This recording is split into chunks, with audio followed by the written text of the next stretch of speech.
maltempo della notte flagella l'Alta Marca Trevigiana, strade allagate, colate di fango e ghiaia, danni ingenti e tanta rabbia. In collina frane e smottamenti e per stasera nuova allerta gialla.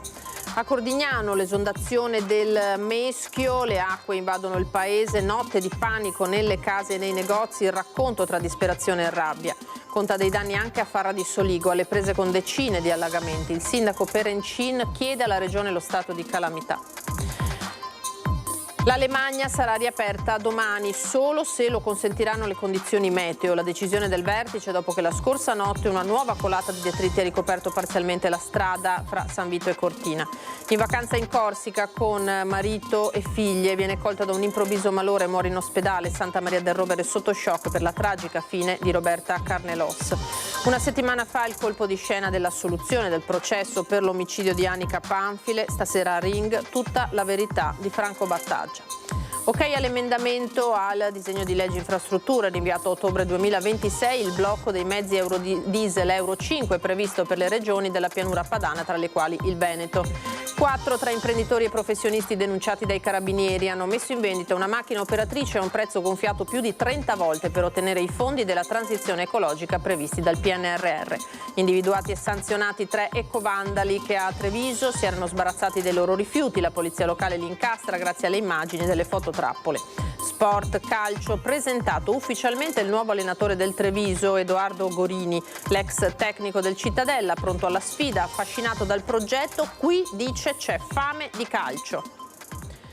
Buonasera, bentrovati, eccoci dunque in diretta, edizione di Treviso dei nostri telegiornali. Subito il sondaggio in vista di Ring, questa sera si parlerà come sempre dalle 21 di politica, elezioni regionali è il tema del nostro sondaggio. Quando è meglio votare secondo voi? A ottobre e allora digitate lo 0422 1626 691 oppure novembre 0422 1626 690 con il nostro vice direttore Ferdinando Avarino. Questa sera andremo a vedere anche l'esito delle vostre votazioni. E subito l'ondata di maltempo dunque con l'Alta Marca che è finita in ginocchio per le precipitazioni della notte appena trascorsa, ma lo sapete anche voi da casa, sta piovendo ancora in buona parte della provincia. Cominciamo con Cordignano dove l'esondazione del Meschio ha davvero provocato una notte di paura.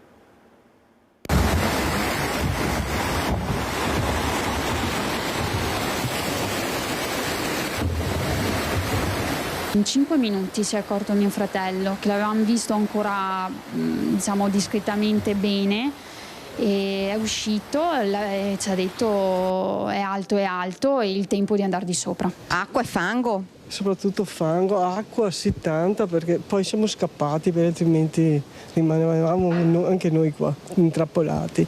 Sono attimi di panico, la pioggia intensa e gli occhi fissi sul Meschio. Tutto è accaduto in un attimo, il fiume si è alzato ed è esondato. Si è consumato l'ennesimo dramma per cittadini, negozianti e imprenditori. Le strade si sono trasformate in corsi d'acqua e fango. La gente si è messa subito al lavoro. Questa volta non solo il Meschio è esondato, allagando completamente la piazza e anche altre zone di Cordignano. Questa volta si è aggiunto prima la Friga e poi le Obole. Quindi posso dire che a parte la frazione di Villa che è un po' più alta, un po' più in collina, quasi tutto il territorio del comunale questa volta ha avuto danni dall'acqua e dal fango soprattutto. Per tutta la notte i cittadini si sono rimboccati le maniche per spalare il fango e far defluire l'acqua che con forza ha distrutto tutto quello che si è trovata di fronte. Guardate il cancello, la forza dell'acqua lo ha completamente divelto, poi l'acqua è entrata in questa strada portando fango e in quel cortile si sono salvate soltanto le case che avevano queste paratie qua. Erano circa le 9 e mezza. È salito un attimo di 1 metro e poi tutto in un colpo è venuto fuori, è arrivato fino a dove vedi i detriti e è sceso fuori, c'era il disastro, arrivava acqua da tutte le parti, da dietro, da davanti, dal ponte, da qua, da tutto. È stanotte che lavorate? Sì, fino alle 5 stamattina siamo qua a pulire. E non è la prima volta questa? La mura si è spostata, si sta aprendo, la mura del Meschio. Che se si apre è un disastro totale. Guarda. Vai sulla mura e vedi. Se si apre... La prossima volta paga loro la prossima volta. Perché noi non basta. Siete anche arrabbiati, giustamente? E beh, se arriva il sindaco, te vedi, che va dentro e dica anche se passa qua è Zaia, di che passa per qua. E posso andare in giro con i trattori e con la IAM. La rabbia e l'esasperazione della gente che si trova a combattere questo disastro per l'ennesima volta. Intanto li comprendo assolutamente i cittadini e li sono anche vicino per quello che può servire, perché stanotte ho visto veramente situazioni difficili. La soluzione per Cordignano c'è. Dal 2020 sono iniziati dei lavori per fare questo bacino di laminazione a Monte del Meschio, prima dell'intersezione del Caron e della Friga, appunto nel Meschio, che ci porta giù quest'acqua. È chiaro che bisogna dare, dal mio punto di vista, assoluta priorità a questo tipo di lavoro, a questo tipo di intervento. So che è stato finanziato in parte, quindi bisogna lavorare, perché se non si fa questo bacino Cordignano tornerà sott'acqua alla prossima occasione. Intanto si guarda verso il cielo sperando che non torni a piovere. E come detto sta piovendo, anche quella è una zona sorvegliata speciale in queste ore. Sempre a Cordignano andiamo a sentire le voci raccolte dalla nostra Daniela Sizia con Nicoletta Rizzetto. Abbiamo perso tutto, dice la titolare della gelateria nel cuore del paese. L'acqua la entra nel mio cortile 70 centimetri dietro, perché esonda là, esonda qua che c'è una curva del Meschio, esce e non riesce neanche a defluire sulla stradina secondaria che abbiamo qua, la via Armando Diaz. Tante testimonianze di chi per tutta la notte ha lavorato, ma anche cittadini che hanno aiutato chi si è trovato ricoperto di acqua e fango. Ci siamo sentiti abbandonati, ci racconta il titolare di questa osteria. Quanta acqua le entra? Noi sui 80 centimetri. Adesso noi stiamo ripristinando tutto, ma abbiamo danni perché non funzionano più i free, non funziona, l'impianto elettrico non funziona, è un disastro, un disastro. E dicevo non è cambiato niente dal 2020 ad oggi? No, niente assolutamente, anzi.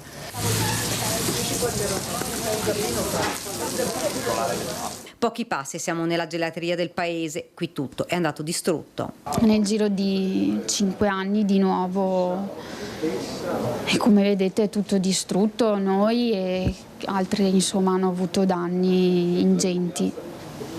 L'acqua è entrata da dove? Da dietro, nel nostro caso da dietro, e poi ha sfondato la porta di un portone dietro e da lì è andata oltre le paratie che avevamo messo e di conseguenza insomma ha distrutto tutto. Il titolare della macelleria aveva aperto l'attività solo a febbraio, anche per lui danni ingenti. Si ricomincia? Sì, appena iniziato si riparte nuovamente, cerca di ripartire insomma a testa bassa e lavorare, basta, quello è. Purtroppo non si può fare altro, inutile stare qua a piangere e lamentarsi. Il territorio ferito dall'ennesima esondazione, gli occhi arrossati di chi non ha dormito, di chi ha perso qualcosa. Il magazzino che è completamente andato distrutto. Il merce che si distrugge se prende un po' di acqua. Dai mangimi alle granaglie, ai pellet, ai tronchetti. Tutto da buttare via? Tutto ancora da buttare via. Per fortuna che eravamo a casa e ci siamo accorti prima. Da stanotte siamo qua a lavorare. Paura anche? Tanta, perché c'è anche un bambino di 9 anni che lui non aveva mai visto una roba di genere e si è spaventato. Il sindaco chiederà lo stato di calamità nei prossimi giorni, la conta dei danni. Il sindaco di Farra di Soligo Perencin lo ha chiesto formalmente oggi alla Regione di attivare la procedura per lo stato di calamità. A Farra di Soligo ha esondato il Rio Farra, le immagini purtroppo sono molto simili a quelle che abbiamo visto a Cordignano.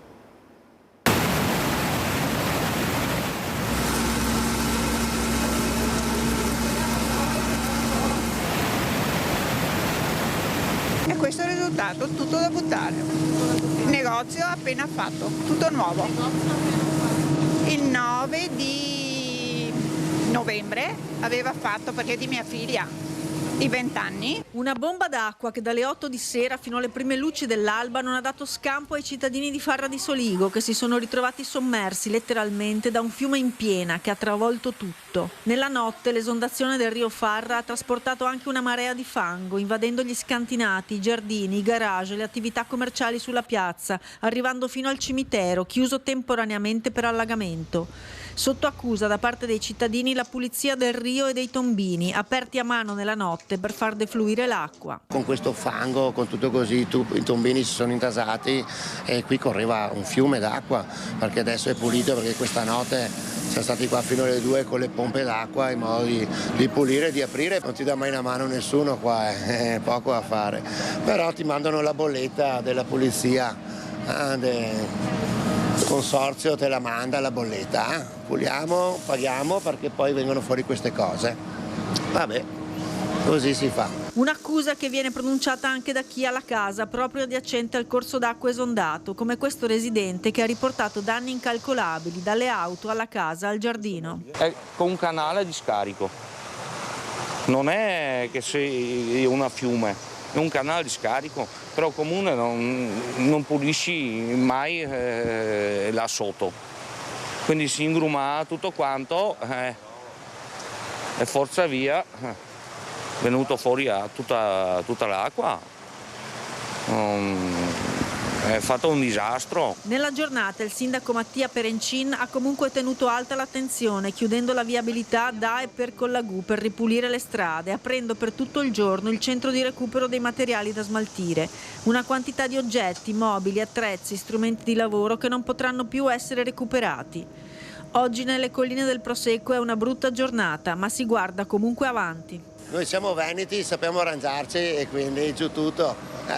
Si riparte sempre, a voi.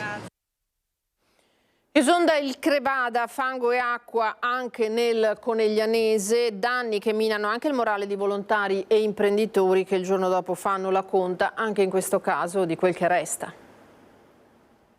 Questo è quello che ci siamo trovati stamattina, qua, in ufficio. La sala appena rifatta, mi diceva. Sì, abbiamo lavorato molto per arrivare qua. Dispiace perché è un lavoro che stiamo facendo per la comunità. Non si dà pace il presidente dell'associazione Contea, un gruppo di volontariato che trasporta gratuitamente persone fragili che altrimenti non riuscirebbero a sbrigare anche le cose più semplici. La sala per le riunioni, sistemata appena un anno fa, è completamente inagibile. Dalle parti di soffitto crollato al pavimento è tutto inzuppato d'acqua. Solo una sala si è apparentemente salvata, ma andrà comunque valutata l'agibilità, uno sconforto enorme. Mi scuso se sono un po' emozionato, ma abbiamo messo molto impegno noi in tutto questo. È stata una notte d'inferno anche nel Coneglianese. Il Crevada esondato ha trascinato con sé acqua e fango. Il sindaco Fabio Chies, come molti altri amministratori della zona, ha passato la notte con i vigili del fuoco e la protezione civile ad accertarsi dei danni e della sicurezza dei cittadini. Ma il giorno dopo è la rabbia, insieme al fango, a farla da padrone. Veramente non ho mai visto una cosa del genere. Spero solo che Zaia o quelli dell'autorità si mettano un attimo la mano nel cuore, perché sinceramente è la seconda volta. Abbiamo avuto delle perdite grandi nel passato per via del Crevada che è uscita all'acqua e purtroppo sono costretto anche a chiudere, perché a questo punto qua è un casino. Non ci gira intorno l'imprenditore Germano Battiston. Tutta l'area industriale di Susegana è finita mangiata dal fango e dall'acqua e il suo capannone di 4.000 metri quadri non ha un centimetro che non sia stato invaso dalla terra e ripristinare i danni diventa troppo oneroso, anche a fronte di un'assicurazione che non copre la maggior parte di quel che è accaduto. Ecco, le assicurazioni per via del Crevada, che è uscito il Crevada anni fa, non ci hanno assicurato, non siamo assicurati perché non assicurano più le inondazioni, perché sanno che il Crevada è tanti anni che non è pulito e tanti anni sanno che c'è il problema, non fanno niente e purtroppo questa volta è accaduto ancora e le assicurazioni non vogliono coprirci delle inondazioni. Pristinare tutto, ci sono milioni di euro, insomma, ecco.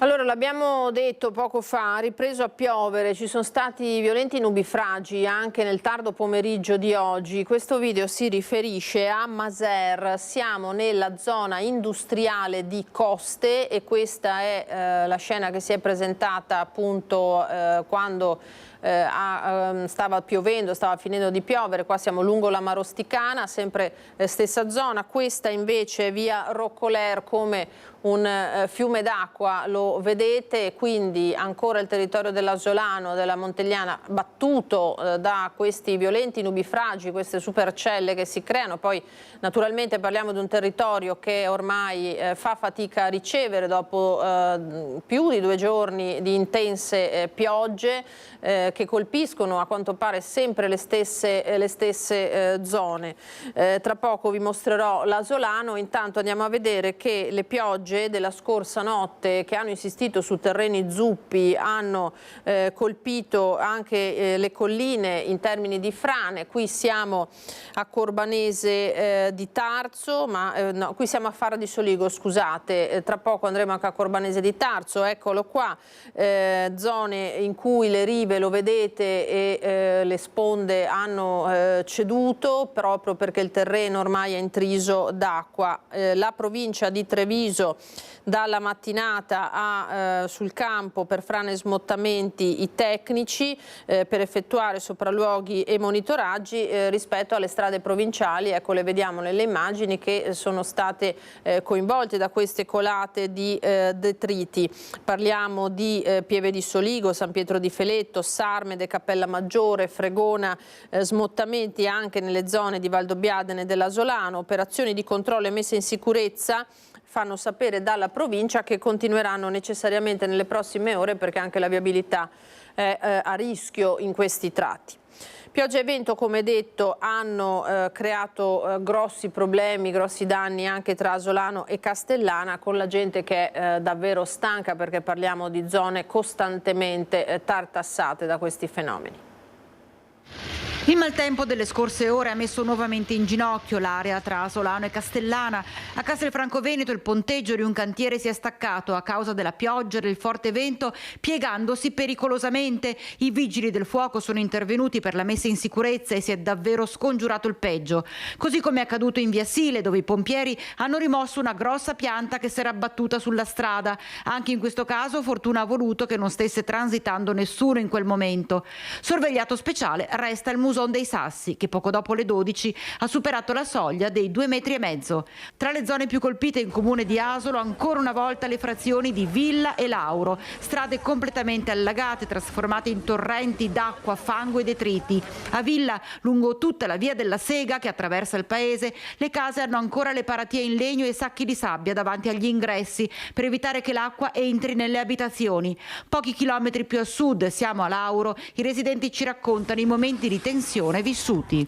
Un'altra mezz'ora di acqua e eravamo spacciati perché c'è il problema che ci sono diversi scantinati e i torrenti non scaricano e si era messo male. Siete stanchi? Sì, siamo non stanchi, molto stanchi. Siamo stanchi, sì, sono stanco anch'io di vedere qua i miei vicini di casa che portano fuori le macchine, sempre terrorizzati, trovare sempre qua la nostra via allagata, che mi fa piacere. Lei dice bisogna che le istituzioni prendano in mano la situazione una volta per tutte perché non è più un'eccezionalità, non è più un caso isolato. Ma ci hanno detto che c'è questo famoso piano acque. Dobbiamo fare di tutto per realizzarlo. È sempre questa la storia, i fossi che non ce la fanno, la campagna che si alza perché da dietro a nord arriva tanta acqua, i fossi sono sempre questi e l'acqua, la capacità del fosso è quella e allora tracima e va sopra la strada.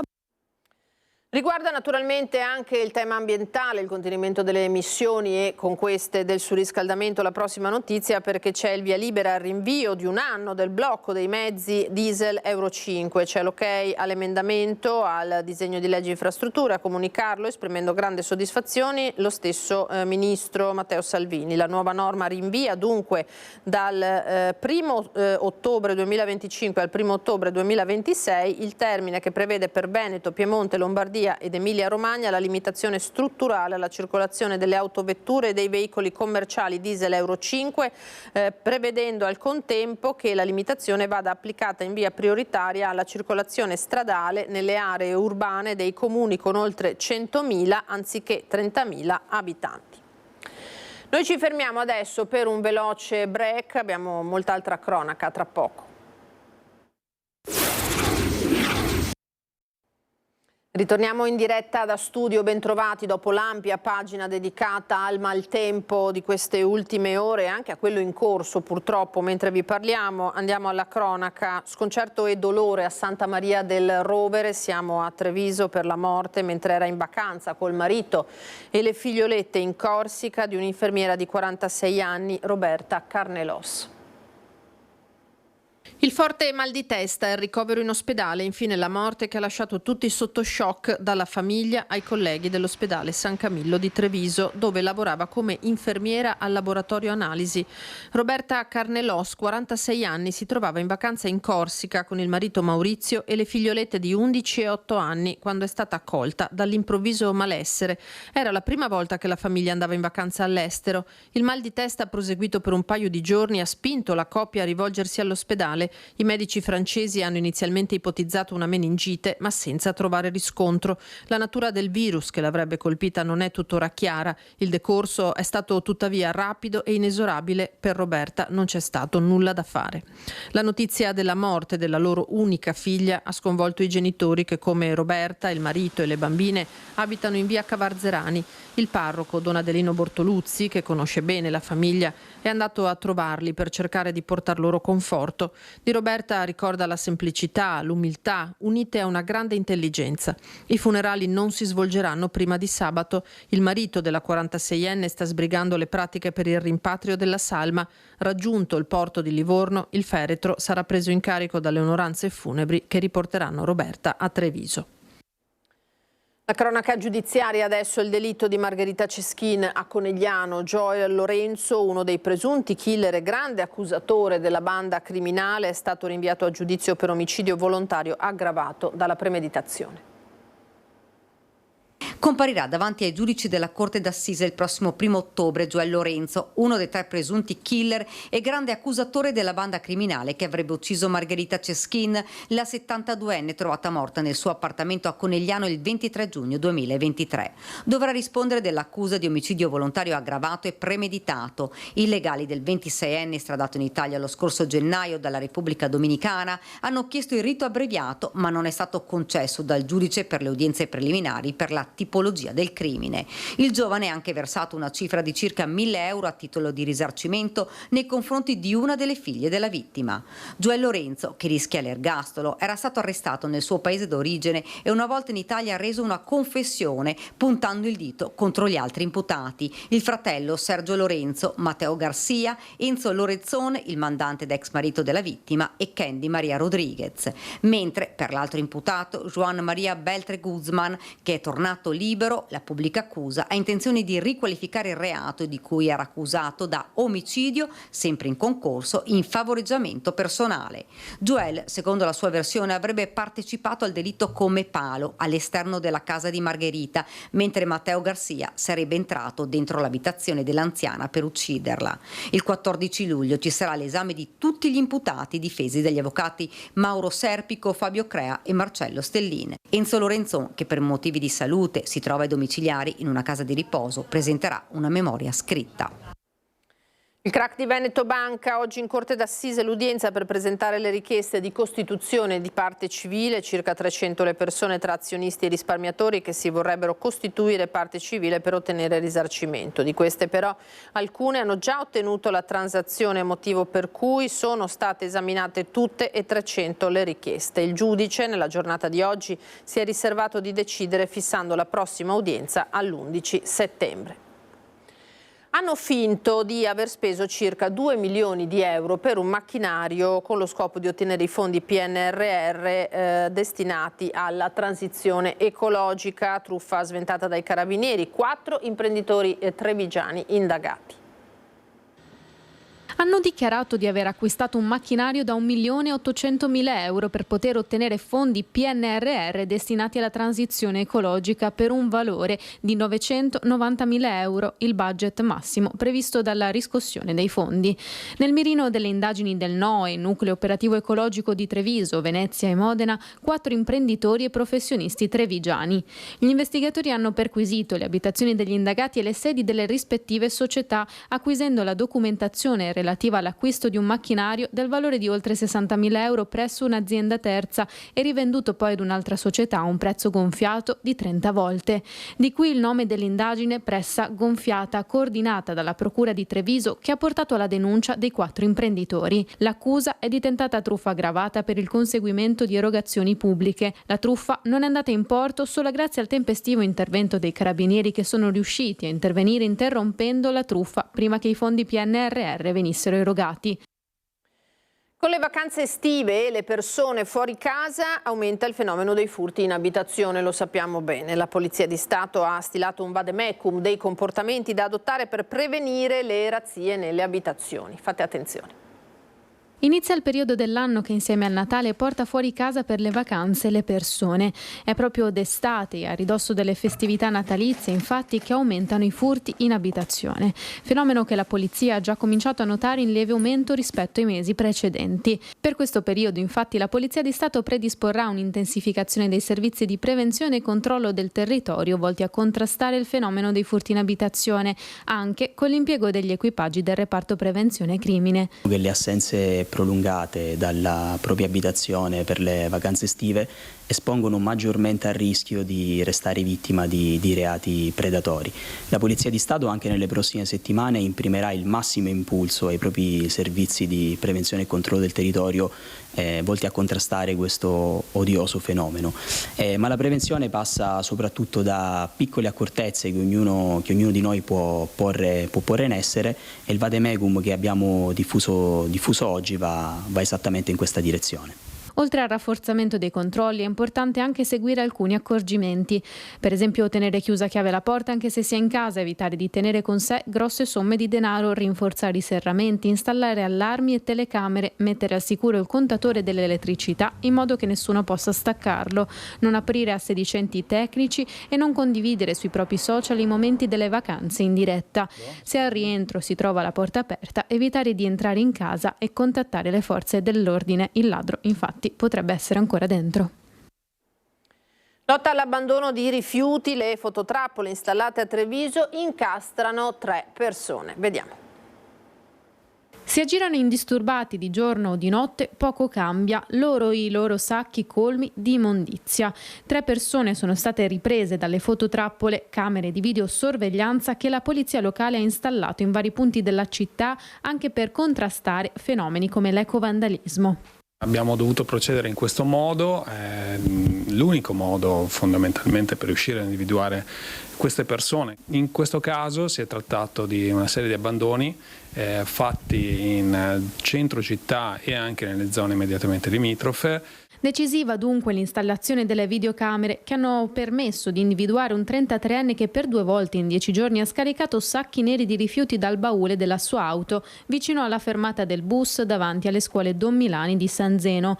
Sempre nella stessa zona, colto dagli occhi elettronici un anziano, mentre una donna è stata annotata abbandonare i rifiuti in piazza Giustinian Recanati. Continua dunque la lotta agli ecovandali e all'abbandono dei rifiuti. I 3 soggetti sono stati multati e ora si valuterà se esistono gli estremi per la denuncia. Si tratta di 3 persone diverse, di età, diciamo, di estrazione sociale anche diversa, e questo evidentemente è il sintomo che il fenomeno deve essere accuratamente contrastato. Siamo intorno dai 45 in su, 45 anni in su. Tutti uomini? No, anche una donna. Una grandissima mancanza di rispetto nei confronti della città e dei cittadini. Ringrazio quindi Polizia Locale, ringrazio anche tutti quei cittadini che quotidianamente ci aiutano attraverso le segnalazioni ad individuare i responsabili di questi gesti di estrema maleducazione. Lo sport, il calcio adesso, perché Edoardo Gorini è da oggi ufficialmente il nuovo allenatore del Treviso per la stagione 2025-2026 nel campionato di Serie D. 51 anni, veneziano, con una carriera prima da difensore tra Serie B e C e poi da tecnico, Gorini porta con sé un bagaglio di esperienza consolidata. Ha iniziato la carriera in panchina col Cittadella, centrando 3 salvezze consecutive. Al suo fianco avrà come collaboratori il 51enne ex difensore biancoceleste Matteo Centurioni, il 48enne preparatore dei portieri Nicola Visentina e il 44enne preparatore atletico Luigi Posenato. Siamo orgogliosi di accogliere un grande professionista come Gorini qui al Tenni, afferma Pier Francesco Strano, direttore sportivo del Treviso. È un tecnico di categoria superiore con solide competenze tattiche e una comprovata esperienza in Serie B. So bene quanto significhino questo club e questo stemma per la città e per tutto l'ambiente. Proprio per questo farò di tutto per portare carattere e grinta in campo, con l'obiettivo di valorizzare il talento dei nostri giovani e coinvolgere la tifoseria in un percorso di rapida crescita verso il professionismo. Al Tenni, ecco le prime parole dunque di Edoardo Gorini, nuovo mister del Treviso, che così spiega le motivazioni della sua scelta. Treviso è notoriamente una piazza importante, è una piazza che ha fame di calcio, è una piazza che da tanti anni magari non riesce a tornare fra i professionisti, quindi c'è una sfida importante. Sono stato affascinato dalle parole del presidente, dalle parole del direttore sul progetto che c'è qui a Treviso, quindi la scelta per me è stata abbastanza immediata. Il modulo quale sarà? Probabilmente un 4-3-1-2? Ma io ho quasi sempre adottato quel modulo lì, è un modulo che ti permette di avere molta soluzione, ti permette di essere aggressivo e quindi penso di partire con quel modulo lì, poi dipenderà anche dalle caratteristiche dei giocatori che arriveranno. Queste le prime dichiarazioni del nuovo mister. Adesso noi invece ci spostiamo e andiamo a sentire le notizie dal Bellunese.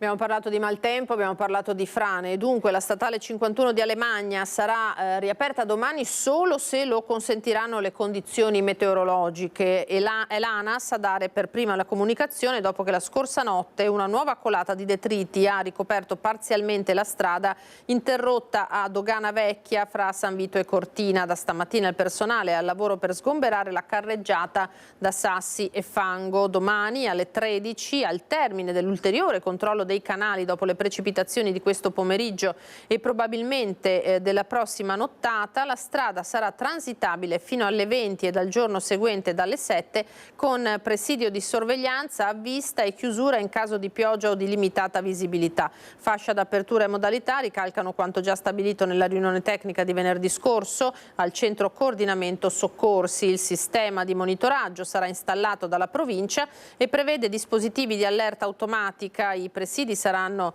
integrati da semafori che inibiranno il transito della strada in caso di necessità.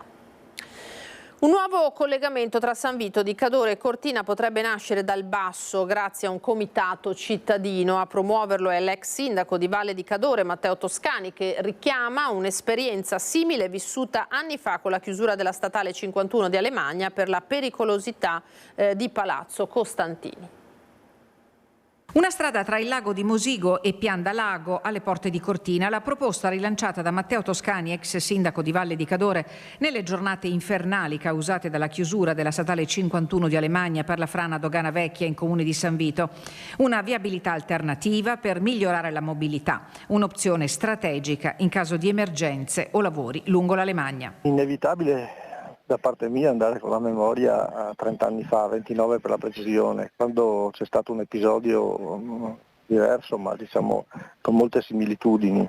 Allora infatti Palazzo Costantini era pericolante, l'ANAS decretò in un pomeriggio inaspettatamente per certi versi la chiusura della statale e da lì nacquero tante cose, in primis le pressioni della popolazione e dei portatori di interessi per una rapida riapertura della statale, ma soprattutto per consentire una viabilità alternativa, soprattutto per i pendolari da e per Cortina. Un parallelo facile per la situazione che si sta vivendo oggi sulla 51, che è chiusa, Cortina è isolata dal resto del Cadore e le pressioni per trovare alternative sono forti. Io ho lanciato appunto su un social la proposta di consentire il bypass alla frana attraverso una viabilità in destra a Boite, viabilità esistente che andrebbe al più sistemata anche provvisoriamente e urgentemente, e ho colto un notevole riscontro. Riscontro social ovviamente, ma anche istituzionale, conferma Toscani, che ha lanciato l'istituzione di un comitato. Un comitato che non deve essere composto da persone messe lì a caso,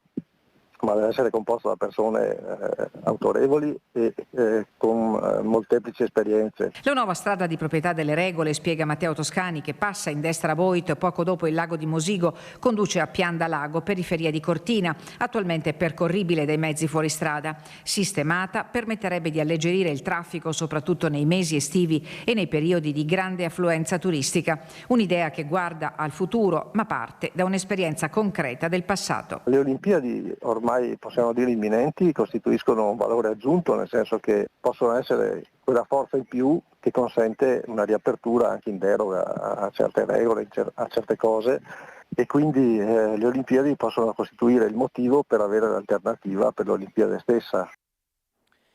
Sono stati aggiudicati i lavori per il restauro del trampolino olimpico di Cortina, simbolo dei primi Giochi olimpici invernali del 1956. Le attività riguarderanno il restauro, comprensivo del consolidamento statico sia del trampolino che delle tribune, e la costruzione di un nuovo edificio polifunzionale. La tempistica stimata per la conclusione dell'intervento è di 300 giorni. Trampolino e grezzo dell'edificio verranno conclusi entro l'evento olimpico, mentre le tribune e le finiture dell'edificio verranno completate dopo i giochi. Dai lavori è stata stralciata la realizzazione dell'ascensore panoramico. Ora in tribunale, tutt'altro contesto, uffici in cui le carenze di personale vanno dal 50 all'80% dei posti previsti in pianta organica, e c'è la protesta dei sindacati. La carenza di personale limita e rischia di compromettere il corretto funzionamento dei presidi di giustizia in provincia di Belluno. CGIL, CISL e UIL si uniscono per denunciare la grave situazione in cui versano da anni la Procura della Repubblica, il Tribunale, l'UNEP, l'Ufficio del Giudice di Pace e la Casa Circondariale di Belluno, chiedendo al prefetto l'apertura di un tavolo di confronto per l'individuazione di soluzioni concrete e risolutive. In procura la percentuale di scopertura è del 47%, vi operano 14 lavoratori rispetto ai 26 previsti dalla pianta organica. In tribunale ci sono 22 lavoratori rispetto ai 45 previsti dall'organico, con una percentuale di scopertura del 50%. All'UNEP sono solo 6 rispetto ai 15 previsti, con una scopertura del 60%. Nell'ufficio del giudice di pace di Belluno la carenza di personale è inaccettabile, la percentuale di scopertura è dell'80%. Alla casa circondariale di Belluno lavorano 6 persone su un organico di diritto previsto di 16 unità, con una carenza del personale pari al 63%. È tutto dunque per questa edizione, io vi ringrazio per averci seguito, tra poco come sempre le previsioni del tempo, vi auguro una buona serata, arrivederci.